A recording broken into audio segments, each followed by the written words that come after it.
Yo, what is up, guys? So we're going to be going over a bunch of official new rulings for a bunch of the new cards coming out in the game. Surprisingly, Flying Elephant actually has like a ton of strange things. But anyways, first off, let me go ahead and go over the effects. And by the way, these are not like videos where they're up for debate. These are official rulings. Because I know some of you guys are going to be like, wait, what the heck? That doesn't make sense. I understand. Yu-Gi-Oh is a very complicated game. Alright. But anyways, Flying Elephant, this is the first card that we're going to be taking a look at. So let's go over its effect, and then we'll explain like the rulings on some stuff, because it's actually pretty interesting. So it says that the first time this card will be destroyed by an opponent's card effect during each of your opponent's turn, it is not destroyed.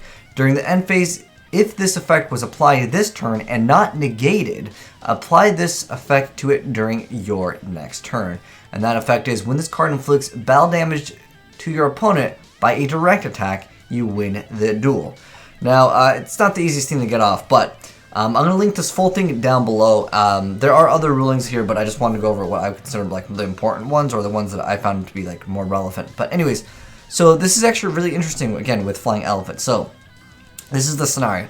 During your opponent's end phase, when the effect of my Flying Elephant is activated, what happens if my opponent chains Book of Moon and changes Flying Elephant to face down defense position?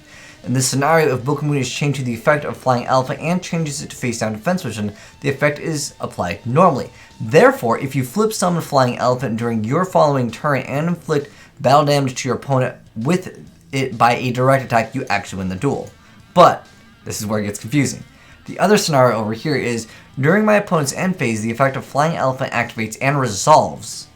Afterward, if my opponent activates Book of Moon and changes Flying Elephant to face down defense position, what happens? It says, in this scenario, after the effect of Flying Elephant that activated during the end phase has resolved, if the effect of Book of Moon changes it to face down defense position, then the effect no longer applies. Afterward, even if Flying Elephant is flipped face up and inflicts battle damage to your opponent by a direct attack, you cannot win the duel through the victory condition. I know, it's again, that's the ruling.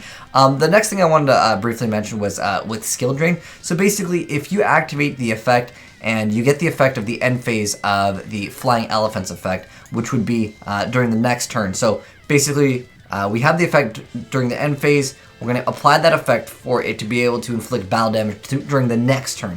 If my opponent would do something that would actually negate that other effect, meaning this effect, you can still go through with it and you will still win the duel. Meaning, if I get the effect of Flying Elephant, okay, and it's during the end phase where I prevented myself from being destroyed, and I get to apply this effect, okay,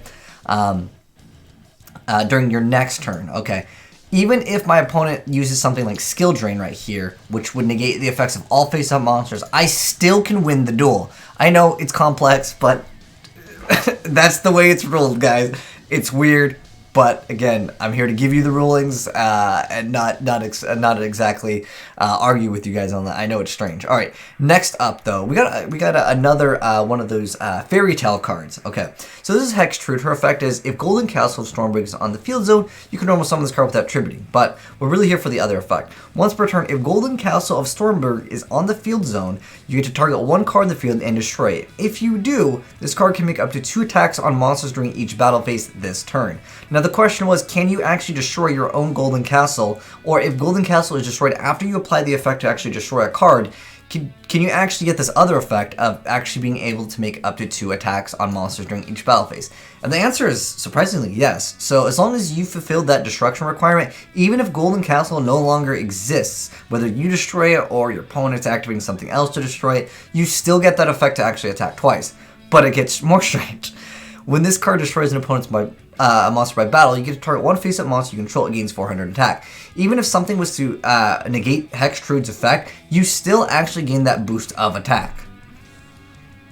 That's how it's ruled. Okay. It looks like they're just like, dude, free buffs for the elephant, free buffs for the Trude. Okay, this next one up is has to do with Summon Dice. So Summon Dice is a new card. It's kind of strange, but there have been a lot of really random decks that I've seen play it. But anyways, it is a normal spell card that says, pay 1,000 life points, roll a 6-sided die, then apply the result. If it's 1 or 2, immediately after this effect resolves, you get to normal summon 1 monster. 3 or 4, you get to spell summon a monster from your graveyard. 5 or 6, you can spell summon one level 5 or higher monster from your hand. It says you can only activate 1 summon dice per turn. So the question with this is if partial or multiple effects are being stopped by the game state, meaning, let's take an example, Vanity's Emptiness. Vanity's Emptiness doesn't let you special summon. There's like a no entry zone or something. There's a card that like special summons. It says like you can't special summon monsters from the graveyard. If any of these effects are negated, with the exception of all of them being negated, if one is negated, you can still technically activate this card. So basically, to sum it up, if your opponent is saying you cannot special summon, you could still activate this card. Why would you do it? Well, sometimes if you want to pay it life points, or if you want that other effect that can still be technically applied, you can still actually apply that effect. So I mean, yeah, that kind of makes sense to me, but sometimes you have to fill like conditions for certain cards. Next up, this is Shura, the combat star. We're not going to focus on its summon condition. We're more here for its effect. When I looked at this card, I was like, dude, is that a new Gladiator Beast? I probably made a video on this card, but honestly, I looked at him like, what the heck is that, dude? Digimon. All right. Anyways, we're here for the effect. So his effect, or her effect, are we assuming genders, man? Anyways, once per turn, during the battle phase, as a quick effect, you get to change the attack of all face-up monsters your opponent controls to 0. But then also, once per battle, if 2 monsters battle during damage calculation, as a quick effect, you can make each of those battling monsters gain attack equal to their own level times 200 during that damage calculation only. The rest of the effect, we don't really care about it. Alright. So the question was, can you even activate this effect if a link monster is going to be involving in that battle? The answer is still yes, because sometimes when things don't have a level, you can't actually activate the effect. But what happens, since it does not have a level, it just counts it as nothing. I don't think it actually would count it as 0, but I mean, if you want to do it for like math-wise, yeah, it does not gain extra attack. So you can still activate against link monsters, but it will not apply that boost. So basically, if your opponent has a link monster and you're having another monster battle into it, you can basically get free stat boost and your opponent gets nothing. That's what it comes down to. So you can still activate it. The next one up is on number 27, Dreadnought Battleship Dreadnoid, which it requires 2 level 4 monsters, and it says, if this card destroys an opponent's monster by battle, at the end of the battle phase, you get to special summon from your extra deck 1 rank 10 or higher Exceed monster using this card as material.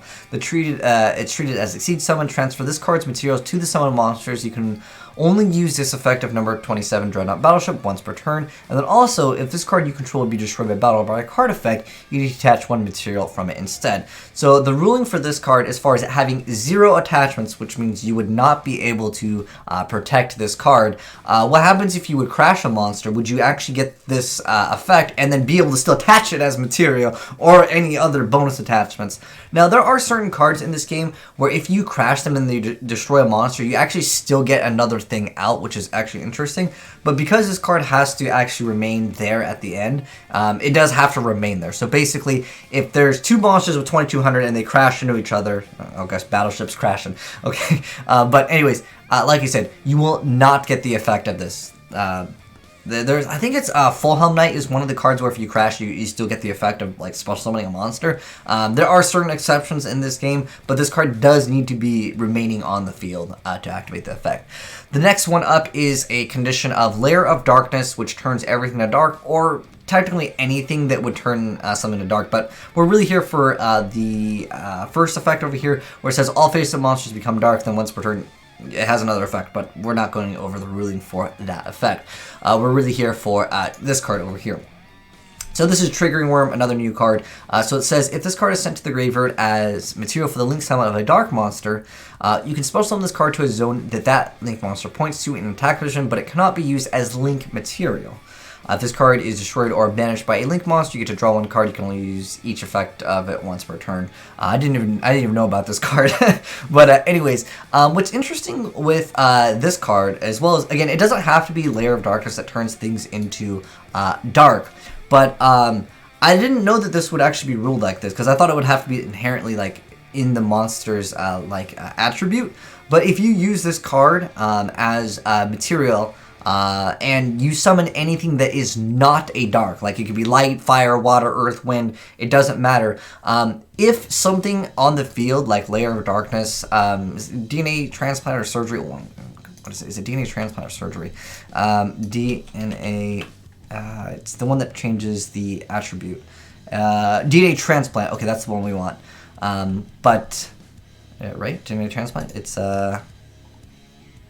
we were looking for attribute. It's declaring one monster type. Okay, DNA surgery. Transplant. Okay, sorry, my bad.